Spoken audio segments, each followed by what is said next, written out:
Selamat pagi sesar kepala sekolah, guru dan staf yang saya hormati, dan teman-teman yang saya sayangi. Salam sejahtera selalu. Pada masa saat ini, kita semua mengetahui bahwa dunia kita mengalami goncangan hebat yang terkait dengan virus COVID-19 atau nama lainnya Corona. Dari sudut dunia menceritakan tentang virus COVID-19 dari orang dewasa hingga anak-anak.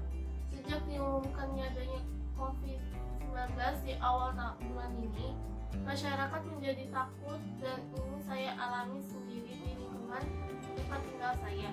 Virus ini penyebarannya sangat cepat sehingga pemerintah bertindak untuk melakukan social distancing dan membuat kebijaksanaan tentang proses belajar dan rumah bagi pelajar dan mahasiswa. Semakin hari kuota yang terjangkit virus semakin bertambah hampir di setiap dunia.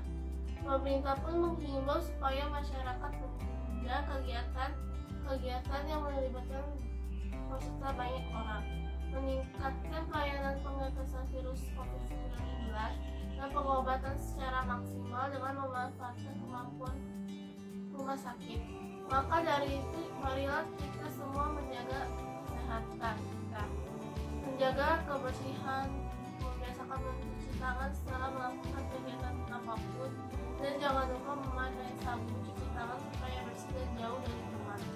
Makan yang bergizi, terutama sayur dan buah, minum vitamin agar imun tubuh kita baik, dan jangan lupa berdoa semoga kita semua dalam keadaan baik.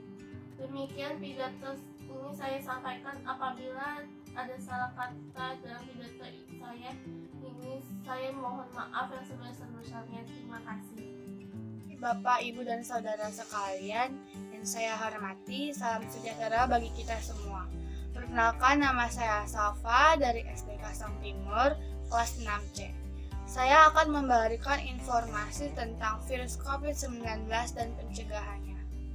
Beberapa bulan terakhir ini, di beberapa negara sudah terinfeksi oleh virus COVID-19 atau juga virus corona. Virus corona sangat cepat menyebar luasnya. Virus ini menyerang di bagian sistem pernafasan. Virus corona pertama kali ditemukan di kota Wuhan, Cina pada akhir Desember 2019. Virus ini sudah menyebar ke beberapa negara, termasuk Indonesia.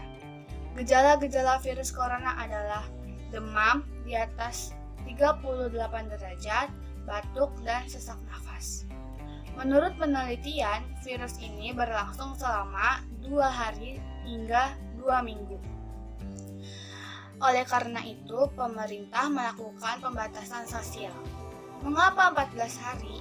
Karena 14 hari adalah waktu inkubasi virus corona dan juga dapat menghentikan penyebar luasan virus ini. Tidak hanya pemerintah yang dapat mengamankan negara, tetapi kita juga dapat mengamankan negara. Virus corona dapat musnah dengan sendirinya jika kita mempunyai imun tubuh yang kuat. Seseorang dapat tertular COVID-19 melalui beberapa cara. Kontak jarak dekat dengan penderita, tidak sengaja menghirup percikan air liur penderita, memegang mulut atau hidung tanpa mencuci tangan dari penderita. Bagaimana jika ada yang tertular? Diam di rumah selama 14 hari dan cek ke dokter jika ada perubahan drastis. Terakhir, saya mengajak kita semua untuk melawan virus COVID-19 dan stay at home, belajar, bekerja, beribadah di dalam rumah. Sekian pidato dari saya. Terima kasih dan salam sejahtera. Selamat pagi, salam sejahtera bagi kita semua. Yang terhormat Ibu Engar dan teman-temanku semua, marilah kita panjatkan puji dan syukur kepada Tuhan Yang Maha Esa, karena atas limpahan anugerahnya kita bisa berkumpul dalam keadaan sehat. Pada kesempatan ini, izinkanlah saya untuk menyampaikan pidato singkat tentang virus corona. Virus corona yang merasakan dunia saat ini merupakan virus yang mematikan. Virus yang menyebabkan penyakit pernafasan ini sangat ditakuti oleh manusia, apalagi karena belum ada vaksinnya. Apa itu virus corona? Virus corona yang pertama kali muncul dan menyebar ke manusia berasal dari kota Wuhan, Cina pada akhir Desember 2019. Setelah ditelusuri, ternyata beberapa orang terinfeksi memiliki riwayat yang sama, yaitu mengunjungi pasar-pasar makanan laut dan hewan lokal di Wuhan. Dilansir dari The New York Times, pasar kemudian ditutup dan didisinfeksi, sehingga hampir tidak mungkin untuk mengetahui hewan mana yang merupakan asal mula. Kelelawar dianggap sebagai sumber yang memungkinkan, karena mereka telah berevolusi untuk hidup berdampingan dengan banyak virus. Dan mereka ditemukan sebagai titik awal untuk SARS. Ada juga kemungkinan kelelawar menawarkan virus ke hewan peralihan seperti terenggiling yang dikonsumsi sebagai makanan lezat di beberapa bagian Cina, yang kemudian menularkan virus ke manusia. Sebuah penelitian menyebutkan bahwa virus ini memiliki urutan sekuens genetik yang mirip 88% dengan virus corona dari kelelawar. Hal itu menjadi dugaan sementara dari mana virus corona muncul. Gejala virus corona baru atau COVID-19 cukup bervariasi dari orang ke orang yang terinfeksi. Beberapa mungkin menghasilkan sedikit gejala atau tanpa gejala. Gejala umum meliputi batuk, sesak nafas, dan demam. Mungkin butuh 2-14 hari bagi seseorang untuk melihat gejala setelah infeksi. Saat ini tidak ada vaksin untuk COVID-19. Namun, para ilmuwan sekarang telah mereplikasi virus, sehingga memungkinkan untuk deteksi dini dan pengobatan pada orang yang terkena COVID-19 tetapi belum menunjukkan gejala. Demikianlah pidato saya ini. Sekali lagi saya mengingatkan bahwa jangan pernah meremehkan virus corona. Kita tidak tahu kapan pandemi global ini berakhir. Oleh karena itu, sebaiknya kita tetap menjaga kesehatan. Sekian dulu apa yang dapat saya sampaikan. Mohon maaf apabila ada kata-kata yang kurang berkenan. Terima kasih, Tuhan memberkati kita semua.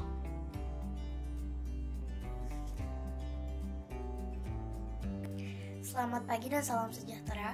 Pada pagi hari ini saya ingin membahas tentang virus corona atau COVID-19. Namun sebelum kita mulai, marilah kita haturkan puji dan syukur kehadiran Tuhan Yang Maha Esa atas rahmat sehat sehingga kita dapat berkumpul pada pagi hari ini. Seperti yang kalian tahu, virus ini berasal dari Wuhan, China, dan telah menyebar ke seluruh penjuru dunia dengan sangat cepat karena virus ini dapat menyebar melalui kontak fisik. Bagi manusia, virus ini menyerang organ pernafasan atas dan bawah, mulai dari flu ringan sampai pneumonia, bahkan dapat menyebabkan kematian. Dilihat dari angka positif corona di Indonesia, lebih banyak orang yang meninggal daripada yang sembuh. Namun, kita tidak boleh berpacu pada angka tersebut karena sembuh atau meninggal karena corona tergantung oleh sistem imun tubuh masing-masing orang. Sebagian besar orang yang meninggal karena virus corona biasanya sudah berumur ataupun memiliki riwayat penyakit lain sebelum terkena virus ini. Maka mereka sistem imunnya sudah lemah sejak sebelum terjangkit virus corona. Gejala-gejala yang biasanya ditimbulkan dari orang yang terpapar corona adalah batuk, pilek, demam, radang tenggorokan, pusing, lemas, sampai sesak nafas. Namun jangan salah, beberapa orang tanpa gejala pun dapat terpapar corona.